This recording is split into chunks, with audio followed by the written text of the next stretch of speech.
എല്ലാവർക്കും സൂസ് കിച്ചണിലേക്ക് സ്വാഗതം. ഇന്നത്തെ നമ്മുടെ റെസിപ്പി ഒരു പഴംപൊരിയാണ് കേട്ടോ. പഴംപൊരി എന്ന് പറഞ്ഞൊരു തട്ടുകട സ്റ്റൈലിലാണ് നമ്മൾ ഉണ്ടാക്കുന്നത്. സാധാരണ പഴംപൊരി ഉണ്ടാക്കുമ്പോൾ നമ്മൾ പല ഇൻഗ്രീഡിയൻസും അതിൻ്റെ കൂടെ ചേർക്കാറ്. ചിലപ്പോൾ ദോശമാവ് ചേർക്കും, ചിലപ്പോൾ തൈര് ചേർക്കും, അങ്ങനെയൊക്കെ ചേർത്ത് നമ്മൾ ചെയ്യാറുണ്ട്.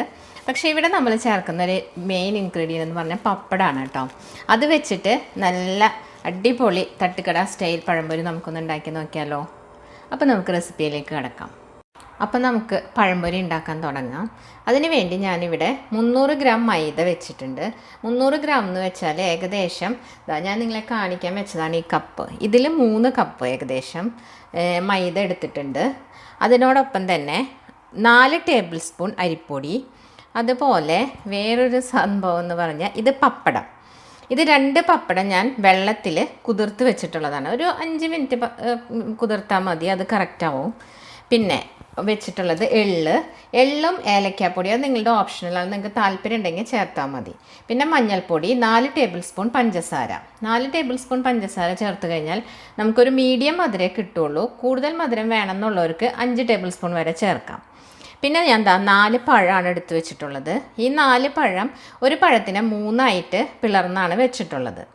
അപ്പോൾ ഇനി നമുക്കിനി എന്താ ചെയ്യുന്നത് നോക്കാം. ആവശ്യത്തിനുള്ള ഉപ്പും ചേർക്കണേ. അപ്പോൾ ഇനി നമുക്കിത് മിക്സ് ചെയ്യാൻ നോക്കാം. ഞാൻ ഈ മൈദപ്പൊടിയിലേക്ക് എടുത്ത് വെച്ചിട്ടുള്ള അരിപ്പൊടി ഉണ്ടല്ലോ, 4 ടേബിൾ സ്പൂൺ, അത് ഇട്ട് കൊടുക്കുകയാണ്. അതിലേക്ക് മഞ്ഞൾപ്പൊടി ഇട്ട് കൊടുക്കുകയാണ്. ഇതിലേക്ക് ഇതൊരു 1/4 ടീസ്പൂണാണ് കേട്ടോ വെച്ചിട്ടുള്ളത്. അത് കഴിഞ്ഞിട്ട് നമുക്കിതിലേക്ക് വെള്ളം ഒഴിച്ച് ഒന്ന് മിക്സ് ചെയ്യാം. നമുക്ക് ഒന്ന് മിക്സ് ചെയ്ത് നോക്കാം.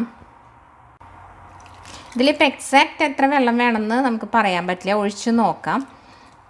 അപ്പോൾ ഇതൊരു നല്ല തിക്കായിട്ട് വേണം ഇപ്പോൾ നമുക്ക് എടുക്കാനായിട്ട്. അതിന് ശേഷം ഞാൻ പറഞ്ഞുതരാം. ഇതൊന്ന് കുറച്ച് തിക്കാക്കി എടുക്കട്ടെ. നോക്കൂ, ഇതൊരു തിക്ക് കൺസിസ്റ്റൻസിയാണ് ഇപ്പോൾ അല്ലേ. ഈ സമയത്ത് നമ്മൾ ഈ പപ്പടം കുതിർത്ത് വെച്ചിട്ടില്ലേ, അത് ഇതിലേക്കൊന്ന് ഇട്ട് കൊടുക്കാം. എന്നിട്ടൊന്ന് മിക്സ് ചെയ്യാം. ഇപ്പോഴും ഇത് നല്ലൊരു തിക്കായിട്ടുള്ള കൺസിസ്റ്റൻസിയിലാണ് ഇരിക്കുന്നത്. ഇത് നമുക്കിനി ഒരു മിക്സിയിലേക്ക് ഇട്ടിട്ട് അടിക്കണം. കാരണം നമ്മൾ പപ്പടം ചേർത്തിട്ടുണ്ടല്ലോ. ഈ പപ്പടം ചേർത്തിട്ടുള്ള കാരണം കൊണ്ട് അത് നന്നായിട്ട് മിക്സ് ആവണം.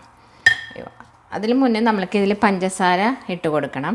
ഞാൻ ഈ സമയത്ത് ഉപ്പ് ചേർക്കുന്നില്ല, കാരണം നമ്മളിതിൽ പപ്പടം ഇട്ടിട്ടുള്ള കാരണം കൊണ്ട് ഉപ്പ് നമുക്കിത് മിക്സിയിൽ അടിച്ചു കൊണ്ടതിന് ശേഷം നോക്കിയിട്ട് ഉപ്പ് ചേർത്താൽ മതി എത്ര വേണം എന്നുള്ളത്. അപ്പം ഞാനിതിലേക്ക് ഇതുകൊണ്ട് ഒരു 1/2 കപ്പ് വെള്ളം കൂടി മിക്സിയിലേക്ക് ഒഴിച്ച് അടിക്കാൻ പോവുകയാണ്. മിക്സിയിൽ അടിച്ചിട്ട് കൊണ്ടുവരാം. ഇപ്പോൾ അത് മാവ് മിക്സിയിൽ അടിച്ച് കൊണ്ടുവന്നിട്ടുണ്ട്. ഈ സമയത്ത് നമ്മളൊന്ന് ചെക്ക് ചെയ്ത് നോക്കുക ഉപ്പൊക്കെ പാകത്തിനുണ്ടോയെന്ന്. അപ്പം ഞാൻ നോക്കിയപ്പോൾ ഒരു ഇത്തിരി ഉപ്പ് കുറവുണ്ടേ. അപ്പം ഞാൻ കുറച്ച് ഉപ്പ്, ഒരു പൊടിക്ക് ഉപ്പ് ഇതിൽ ഇട്ട് കൊടുക്കുന്നുണ്ട്. എന്നിട്ട് ഇതൊരു മിക്സ് ചെയ്ത് ഒരു 10 മിനിറ്റ് ഇതിങ്ങനെ റെസ്റ്റ് ചെയ്യാൻ വെക്കുക. അത് കഴിഞ്ഞിട്ട് നമുക്ക് പഴംപൊരി ഉണ്ടാക്കാം. ഇവിടെ ഇപ്പം 10 മിനിറ്റ് കഴിഞ്ഞിട്ടുണ്ട്. ഞാൻ ഇതിലേക്ക് ഈ എടുത്ത് വെച്ച 1 സ്പൂൺ അതുപോലെ കുറച്ച് 1 ടീസ്പൂൺ ഏലക്കാപ്പൊടി ഇതിട്ടിട്ട് ഒന്ന് മിക്സ് ചെയ്യാണ്. ഈ ഏലക്കാപ്പൊടിയും വെള്ളം ഞാൻ നേരത്തെ പറഞ്ഞല്ലോ, ഇത് നിങ്ങൾക്ക് താല്പര്യം ഉണ്ടെങ്കിൽ ഇട്ടാൽ മതി, നിർബന്ധമൊന്നുമില്ല. ഇപ്പോൾ ഇതിൻ്റെ കൺസിസ്റ്റൻസി ഒന്ന് നോക്കി. ഇത് ഒരുപാട് തിക്കും അല്ല, ഒരുപാട് തിന്നും അല്ലാത്ത രൂപത്തിലാണ്. ഇതേ കൺസിസ്റ്റൻസിയാണ് ഇതിന് വേണ്ടത്. അപ്പോൾ ഇനി നമുക്ക് പഴംപൊരി ഉണ്ടാക്കാൻ തുടങ്ങാം. നമുക്കിവിടെ എണ്ണ ചൂടായിട്ടുണ്ടോയെന്ന് ഒന്ന് നോക്കാം.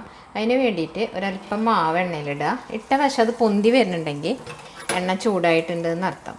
ഇങ്ങനെയാണ് അത് എണ്ണ ചൂടായിട്ടുണ്ടോ എന്ന് നമ്മൾ നോക്കുക.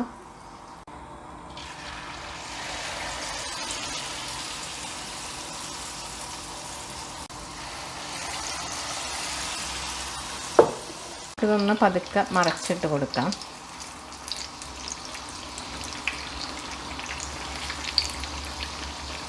നിങ്ങൾക്ക് കാണുന്നുണ്ടാവുമല്ലോ, ഈ പഴംപൊരി നന്നായിട്ട് പൊന്തി വന്നിട്ടുണ്ട്. അപ്പോൾ നമുക്കിതെപ്പോഴും തീരെ കുറവിലും വെക്കരുത്, കൂട്ടിയും വെക്കരുത്. കൂട്ടി വെച്ച് കഴിഞ്ഞാൽ പെട്ടെന്ന് പഴങ്ങൾ കരിഞ്ഞു പോവും. തീരെ കുറവിൽ തീ വെച്ച് കഴിഞ്ഞാൽ ഇത് ഒരുപാട് എണ്ണ കുടിക്കും. അപ്പോൾ അതൊന്ന് അഡ്ജസ്റ്റ് ചെയ്ത് വേണം തീ വയ്ക്കുക. ഒരു മീഡിയത്തിൽ വേണം എപ്പോഴും പഴംപൊരി ഉണ്ടാക്കുമ്പോൾ ഇതിൻ്റെ തീ വയ്ക്കാനായിട്ട്.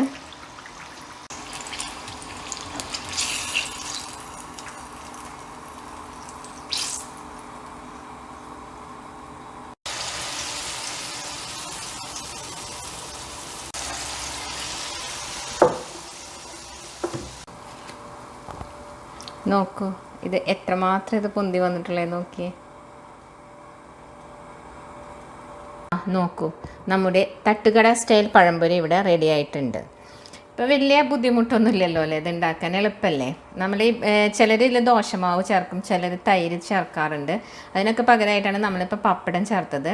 അപ്പോൾ നിങ്ങൾ കണ്ടതല്ലേ, അത് വറക്കുമ്പോൾ നല്ലതായിട്ട് അത് പൊന്തി വരും. എപ്പോഴും നമ്മൾ പഴംപൊരിനെ പറ്റി പറയുമ്പോൾ പുറം വശം നല്ല ക്രിസ്പി ആയിട്ടും ഉള്ളിൽ നല്ല സോഫ്റ്റായിട്ട് ഇരിക്കുന്ന പഴംപൊരി നല്ലതെന്ന് പറയാറുണ്ട്. അപ്പോൾ നിങ്ങൾക്കിത് വീഡിയോ ഇഷ്ടപ്പെട്ടിട്ടുണ്ടെങ്കിൽ ഈ വീഡിയോ ലൈക്ക് ചെയ്യണം, ഷെയർ ചെയ്യണം, അതുപോലെ തന്നെ സബ്സ്ക്രൈബ് ചെയ്യണം. Okay, thank you.